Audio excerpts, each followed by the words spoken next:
Good morning. It has been a while since I have recorded a YouTube video, a vlog. Here's to getting back to some form of consistency on the channel. So last vlog was 6 days before the wedding. We are all hitched now, so we got the wedding ring here. So this is one form of commitment, but the other form of commitment is I have no tattoos. This is my first one. On the day 2's wedding, somehow, I think Emma's makeup artist mentioned to her that we could get a tattoo artist to come on day 2. Who gets a tattoo artist to their wedding? Apparently we do. Loads of people got tattoos. Emma got 3. This is my first one. And you know what? I've always wanted a tattoo. I could never make a decision on what to get because I'm like, to me, has to mean something, has to be symbolic. And now after getting that one, and as well with the bodybuilding side of things, like knowing where to place it so it doesn't take away for the physique, because I spent a lot of time building on this thing and I don't want to cover it, right? But now after getting this, I'm like, I want to get more, so I think I'm going to get another one this year. I'm thinking like maybe kind of on the forearm. Forearm is probably the safest place to get it, really, as a bodybuilder. But like forearm or calf, you get it on your chest, you get it on your delts. It just does kind of hide some muscle definition that is looked at. So it is now the 7th of May. We're almost 3 weeks after, and life is just back to normal, right? Life is back to routine, and we're back focusing on putting on some size. So from the last couple of months, I guess, from February, I have not been focusing on growing. I've been focusing on getting leaner, maintaining that weight, whereas now across the next couple of months, it is gaining time. My calories this week went up to 4,100 and 3,900 calories on my rest days. So that is 250 protein, 625 carb, 70 fat on the training days. Non-training days, 250 protein, 525 carb, and 90 fat. So that's what my calories went up to this week. Body weight is sitting around mid 90s, so 90.3 to 90.8, somewhere around there. My body weight did actually go up by about 1.5 kilos after the wedding, which I'm actually really surprised about because I didn't really eat anything across that weekend. And that's genuine. I think the wedding day I ate the most. The wedding day I ate the most. But that was even just a standard. I woke up in the morning, had breakfast, went to the gym, came back, had my rice cooker meal. Once the rice cooker meal was done, went to the wedding venue. We didn't start eating at the wedding venue until fucking 6 p.m. And then Saturday, I literally had a couple of bites of a chicken biryani. Sunday, I had some chicken skewers. That's it. Other than that, I was pretty much just drinking Bacardi and Coke and fucking God knows what else. But yeah, it goes to show the amount of calories that you actually can ingest from drinking alcohol if you're drinking more alcohol than water for a number of days straight. And you know what, there's probably also some impact to your metabolism, right? I wasn't exactly moving around much between the Saturday and Sunday, so the day 2 and the day 3, which we were just drinking by the pool in our villa all day. I wasn't really moving around. Testosterone levels get impacted. We definitely know that there's some impact like insulin sensitivity and stuff like that. Not that I'm really too bothered or concerned about that, because what am I gonna do about it? Just get back to routine, right? So got back to routine the week after. I was feeling awful, man. My body felt so flat. I felt like I had lost all my gains in such a short period of time. And now it's 3 weeks later, and I'm back to hitting PBs at the gym, back to matching all-time strength performances. My body composition is looking great again at a heavier body weight at that. Yeah, it goes to show that you can enjoy these things in life without really kind of stressing too much once you are able to just get back in the horse as quick as possible and put it behind you. So today's vlog, we are going to be going through a push session. So I've made some adjustments to my push session just based off flow of the session and based off my focus through the session. So the session was taking me good bit of time, more time than a push session really should, and I was just mentally disengaging towards the back end of the session. So I'll show you what changes I made there, but I've also made changes for the flow of the session. So depending on how you have your exercise order set up, going from one exercise to the next exercise will just feel better, And that's going to be very individual to individual, right? Some people are going to do better with one exercise ordering than another one. And I just found out the exercise order I was doing things in was just like, it didn't really seem congruent. Like, it seems like I was like almost kind of shifting focus too much, even within a push session, right? We're pressing across the entire session, but it didn't feel like it flowed well. So I made some adjustments there. So I'll bring you through that, and then I'll show you exactly what I've been doing for my nutrition lately, which hasn't changed all that much of me, being completely honest. But I am making an adjustment to my evening meal today, just for next week. The rice cooker has been doing me phenomenally across like the last couple of weeks, but just the last few days I've just been getting a little bit sick of like it of having it twice a day and having it, particularly the evening meal. So I do think I need just a bit of a switch up in what I'm going to have in the evening time. So I'm going to show you exactly what that'll be. Okay, I'm going to show you something very cool that I just built myself using AI. Now, I don't think that you should be using AI to completely make your content, but I definitely do think it has a role in helping you organize thoughts and give you some type of direction. Because one thing I definitely struggle with is like, there's so many things that I could post about, right? There's so many different topics related to fucking training, building muscle, nutrition, recovery that I could be posting, and I always feel as if like I feel a resistance to post about the same thing twice, which is silly, because especially on something like Instagram, it's a seen today, gone tomorrow type medium, which is why I kind of prefer YouTube, podcast, long form content. But I sometimes will ask myself, like, is the content I'm making relevant to the people that I want to help? And one of the best ways to come up with content for me, for my audience, or for the people I help, and that's going to be actually practical to the people who typically sign up with me, is getting content from check-ins, right? And see like what I actually talk to people about and what problems actually help them solve. So look at this. I built this content engine using Manus. Essentially got my dashboard here. I have, content, drafts, ideas, uploads. So I can upload source material, generate ideas, generate content, and repurpose content.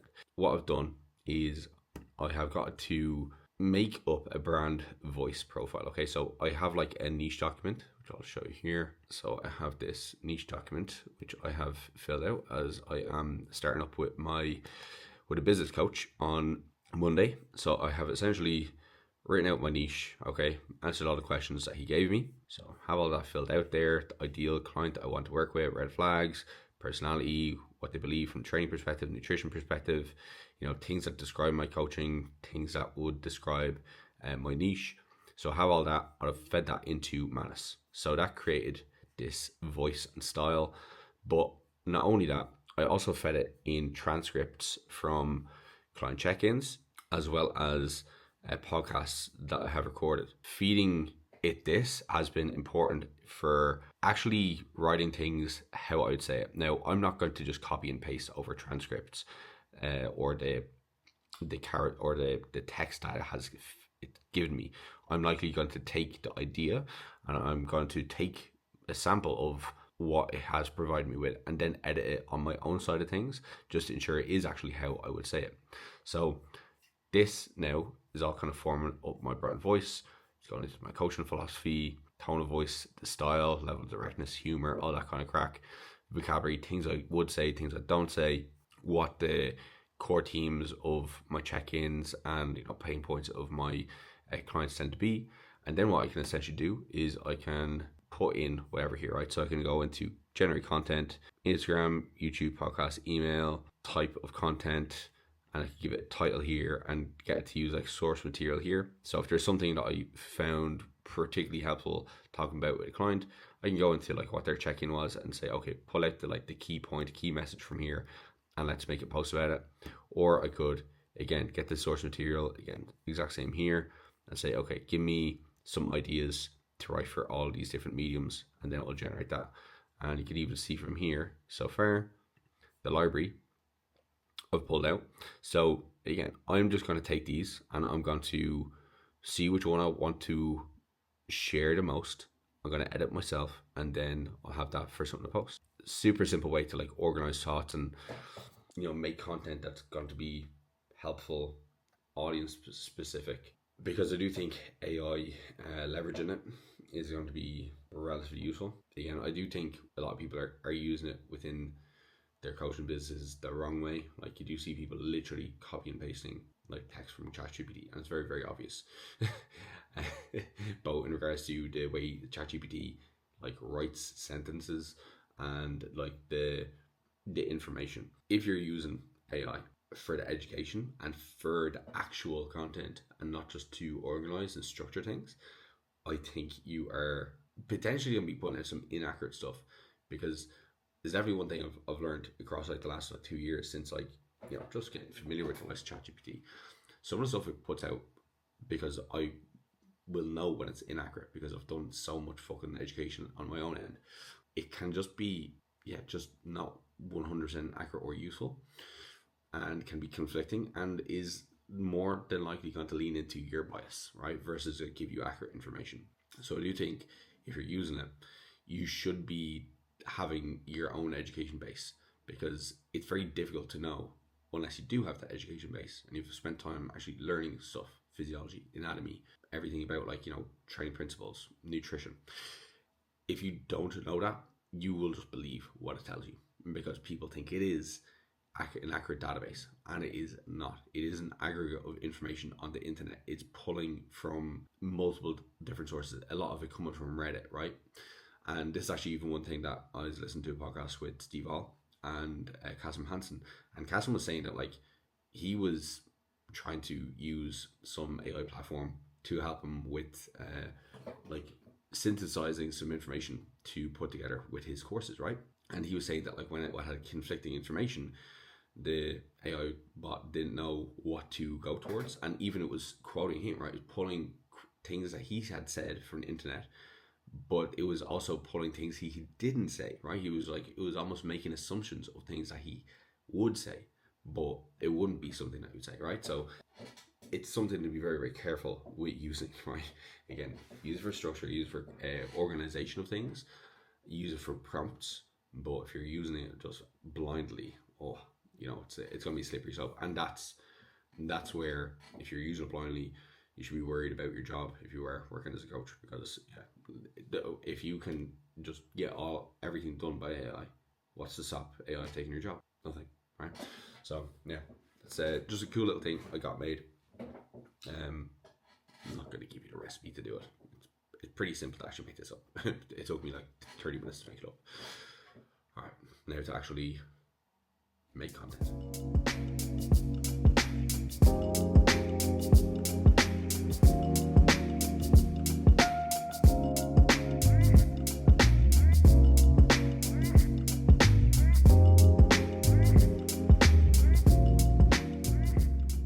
And meal one is served. Pancakes, bacon, powdered peanut butter, honey, blueberry banana pancakes at that. It just never fails to amaze.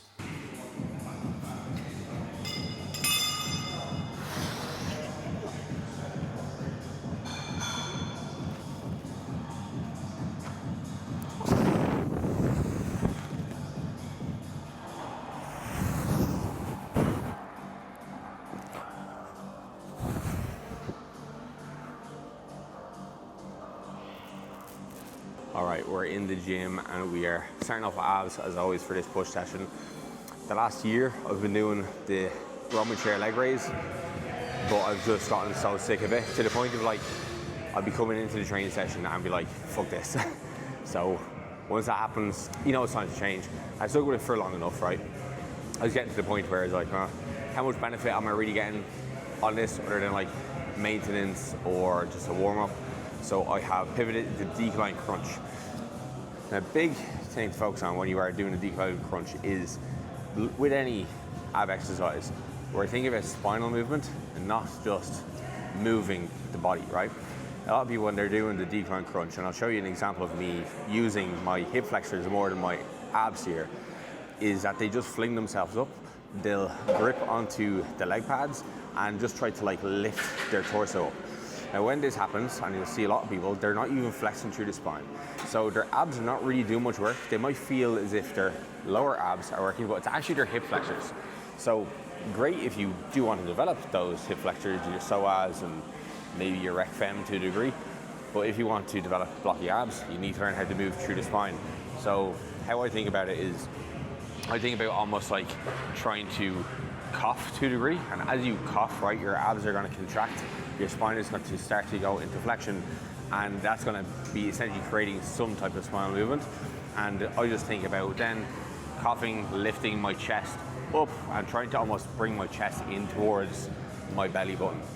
And once I do this and I come up to the point where I feel like that contraction being at its highest, then I come back down. You'll notice I don't come up all the way, so my torso is pretty much perpendicular to the floor. So I've chatted for long enough here. Let's get into set number 2, and I'll show you an example of doing them purely.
So another exercise substitution I've made is these chest supported lat raises. The last few months I have been doing single arm lat raises. Now, it's not as if I was having an issue with progression, wasn't an issue with the actual exercise itself in regards to how it felt. They felt amazing. The key issue for me was time. So it was taking me so long to go through that exercise, because when I'm doing a single arm movement or a single leg movement, I rest between sides. So that means I do one side, rest, next side, rest. So you're just adding so much time to the start of the session, which is already starting off with a little bit of like resistance with the hanging leg or with the Roman chair leg raise. Extra bit of time that I'm spending at the start of the session just to get through a single arm lat raise was taken away from my like ability to focus and just keep my head screwed on by the time you get to like the later few exercises in the session. So it means to improve exercise quality and quality of the session. This was a substitution I had made, and you know what, they feel great. So I have one regular dumbbell lat raise, it's not chest supported during the week. I've got this, which less momentum, it's really just like working through pure shoulder abduction, and I can't cheat on it at all. So it's very, very honest, feels great, but most importantly for today, it's time efficient.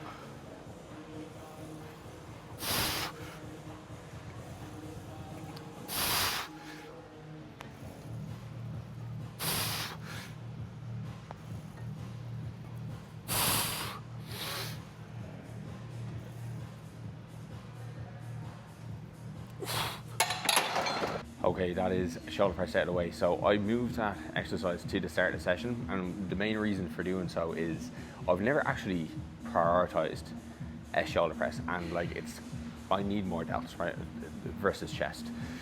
I haven't done powerlifting for so many years, and prioritizing like a bench press or a chest press style movement, it's probably fair to assume I have some gains that are left on the table from a shoulder development perspective, because even up to last year, I hadn't done any overhead pressing in years. Now, what I did find across like the last year of running the press first and then going into shoulder press is my triceps would always fatigue quicker than my shoulders. I'd always like run into issues with lockout, and I'd never really feel as if my delts were like as trained after doing the shoulder press. Now with the slight reordering, I feel like I'm getting way more out of my delts. And when I go over to my chest press after doing the shoulder press first, I don't notice the same level of fatigue carryover from the shoulder press to chest press relative to chest press to shoulder press. And I guess like there's just more muscle in total working, but potentially now when I come over to my chest press, my chest is working that little bit harder because it can't rely on my front delts as much. But another thing I've also changed within the actual technique of this chest press is I'm not coming down all of the way, right? So the further you come down on a chest press, you are going to get like way more front delt involvement at the bottom, just as the humerus moves from here into here. So now the shoulder has to flex more to go from here to here, okay? So what I've been doing is I've been just cutting the range of motion a tiny bit at the bottom, and as a result, my pecs have been on fire, less depth contribution. So just that small change in exercise order has made two exercises feel better. I get more for my shoulder press, get more for my chest press, and the session also has a nicer flow because after this flat press, now I'm into a more decline type press. So this is the power of, I guess, kind of experimenting, running things for long enough, because I think it's important to give both exercise orders or a multitude of exercise orders a long period of time before you kind of just like brush them aside and say, okay, that one doesn't necessarily work for me. So, you know, consistency across the board is fundamental, but also so is understanding your training variables, which is why you should be looking at the pragmatic guide to building muscle, which is there if you press the card.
To the final chest exercise of today, which is going to be dumbbell flies.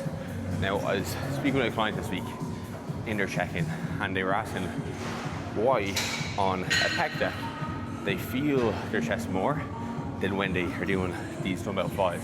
And they're thinking that they were just doing something wrong, okay?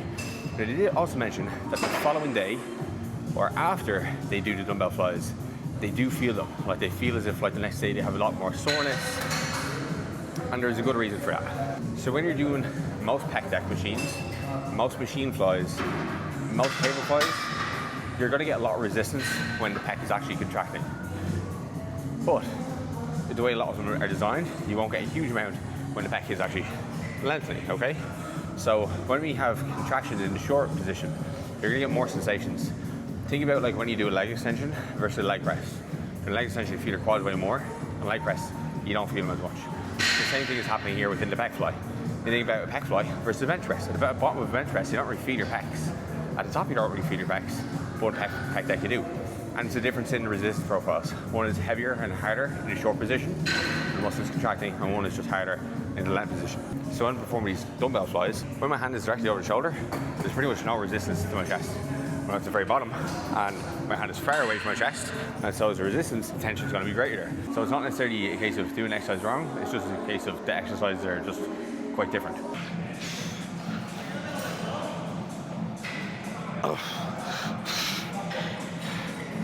Come on.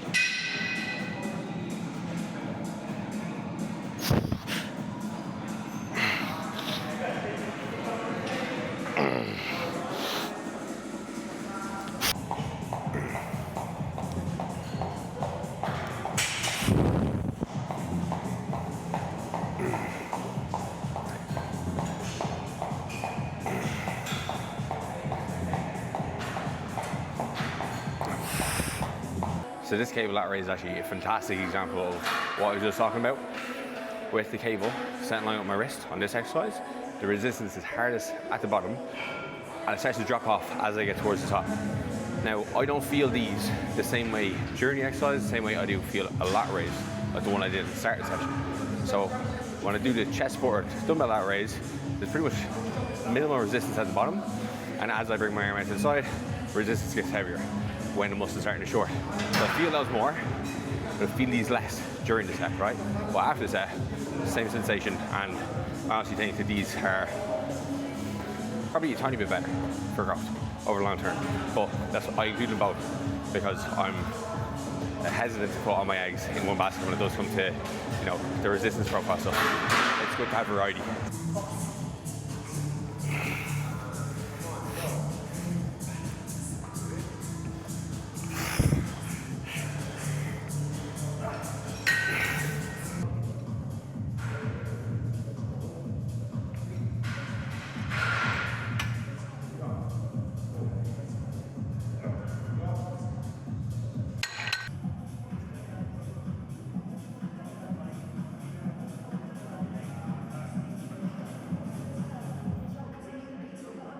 All right, we're back from the gym.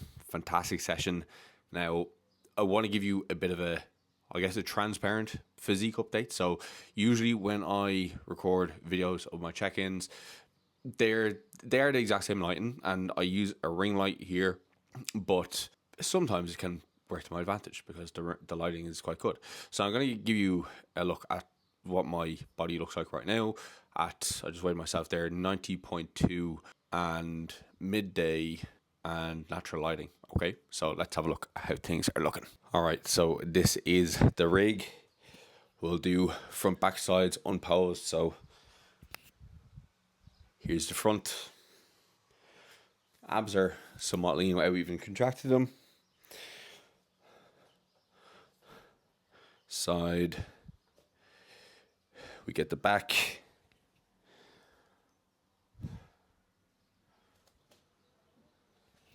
Okay, now we'll do a full round of posing and we'll see how things are getting on.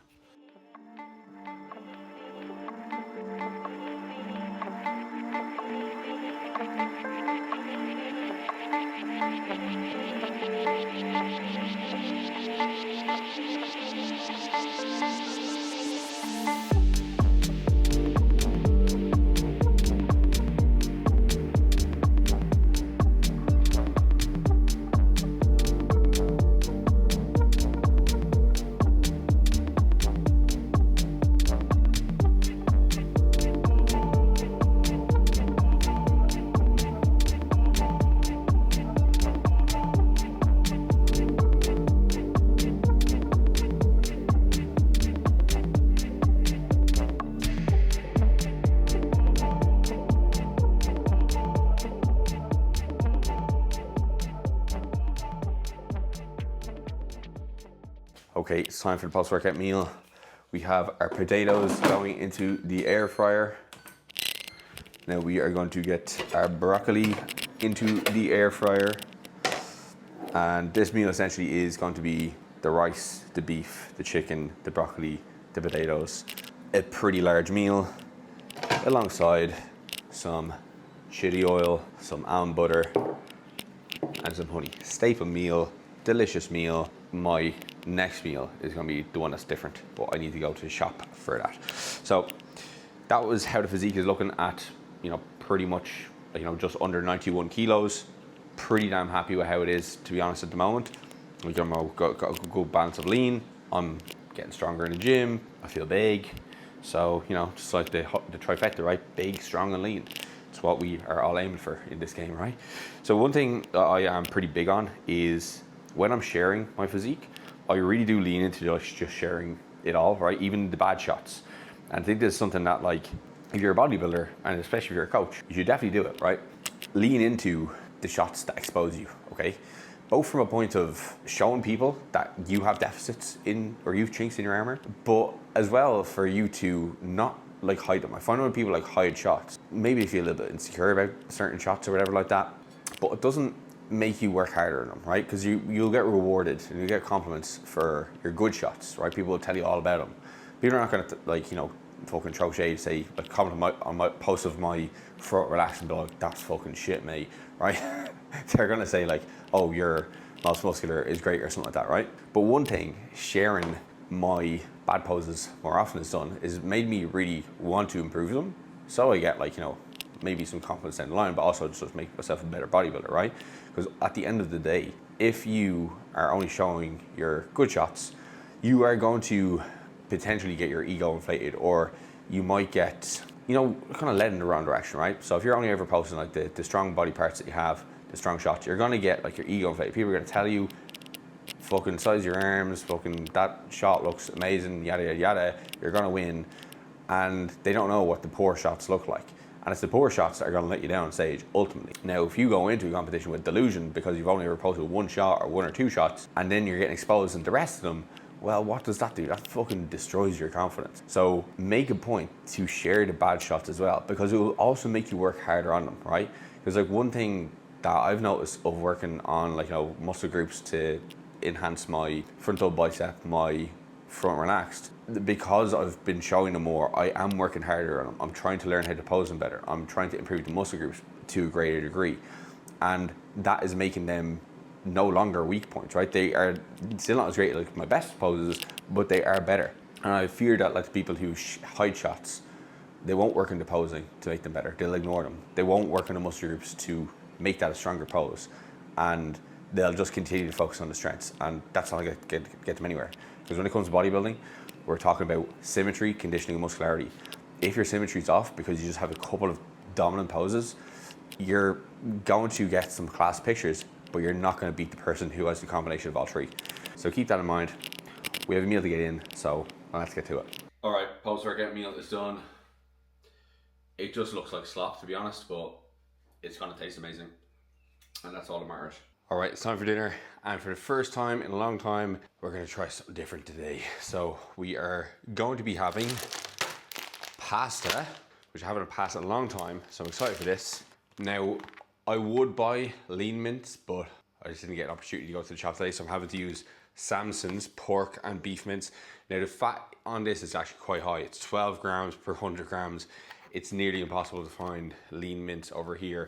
You have to go to a specific butcher and get them to mince me fillet steak, essentially. So I'm gonna settle for this, but if we're gonna be using this meal going forward, I'm gonna go for a lower fat cut of mince, just because I don't want my saturated fat to go up too high, because I did a lot of work across like the last year or so to bring that down.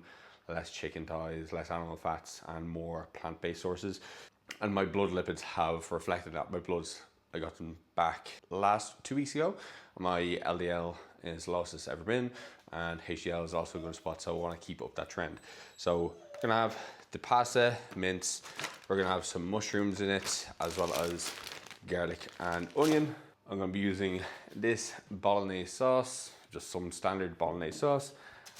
And I'm also gonna make myself some garlic bread. So I've got a nice fresh roll here from the bakery. So let's get cracking.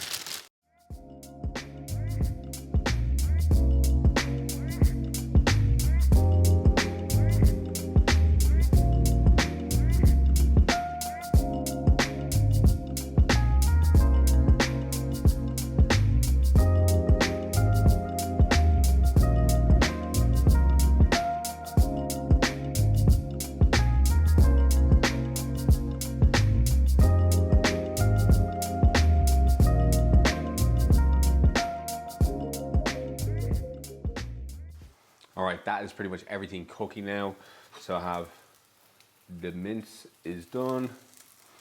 I've got the pasta to be done maybe 2 or 3 minutes. And then I have on the pan, I did add some peas just for some extra greenery, but I've got the sauce, the rest of the veg. Once you put in the sauce, add in a little bit of the water from the pasta.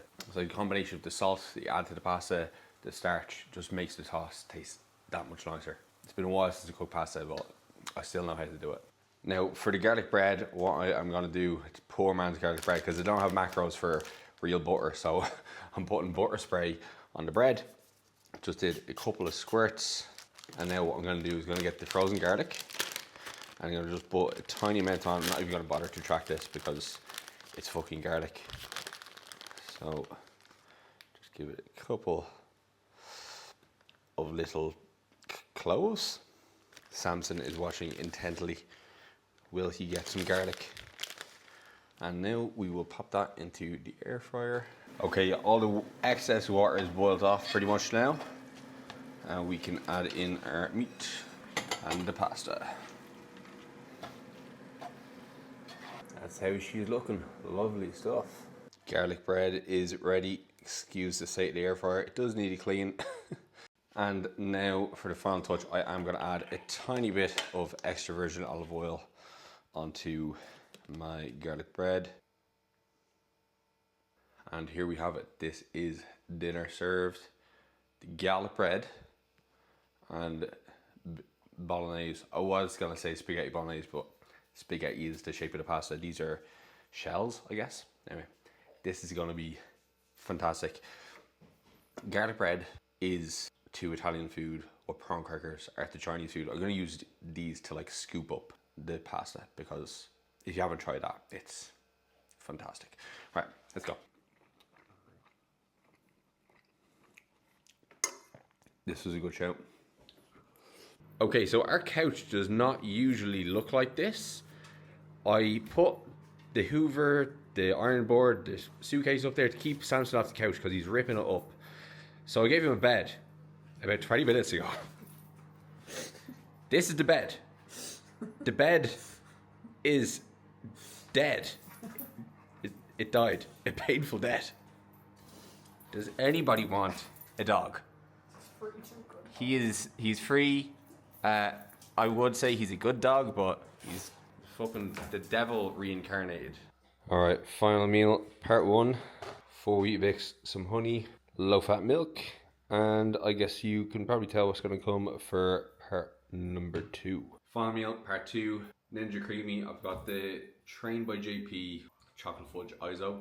It seems like it's made the creamy a little bit better. So usually when I've used this one before, it's like turned really icy and hasn't fully frozen, but I've been freezing a little bit earlier, so freeze it the night before and it's setting much better than freezing it in the morning.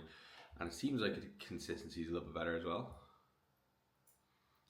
Yeah, definitely more ice cream like. So I'm gonna get this in. That's the end of today's vlog. And yeah, until the next one. So if you did enjoy the video, make sure to like, comment, subscribe if you haven't already. 48 away from 1,000. Let's get there in the next 2 months. I think we can do it.